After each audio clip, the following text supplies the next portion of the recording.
Hello বন্ধুরা, আজ তোমাদের সাথে শেয়ার করতে চলে এলাম আমি কিভাবে ডাল থেকে চারা তৈরি করি। তো আমার ছাদ বাগানে একটিও পাতাবাহারের গাছ নেই। তো বাজার থেকে ফেরবার পথে রাস্তার ধার থেকে একটি পাতাবাহারের ডাল সংগ্রহ করে নিয়ে চলে এসেছিলাম।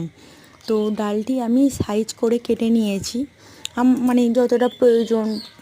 ডালটি সাইজ করে কেটে নেবার পর আমি এটা একটু অ্যালোভেরা জেল লাগিয়ে নেব, কারণ আমার কাছে কোনো রকম রুট হরমোন নেই। আমি চেষ্টা করি যতটাভাবে অর্গানিকভাবে করা যায়। তো আমি অ্যালোভেরা জেল লাগিয়ে নিয়ে এটি মাটির মধ্যেই দিয়ে নেব, কোনো জলে রেখে বা বালিতে রেখে আমি করব না।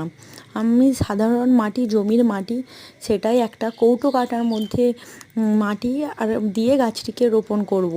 তো দেখা যাক লাস্ট অবধি চারা হয় না হয় না, তোমাদের সাথে সেটাও শেয়ার করব যে চারা আমার মানে সাকসেসফুল করতে পেরেছি কি পারিনি। তো তাও তোমাদের সাথে শেয়ার করতে এলাম, যদি সাকসেস হয় তো তোমরাও এইভাবে চেষ্টা করে দেখতে পারো।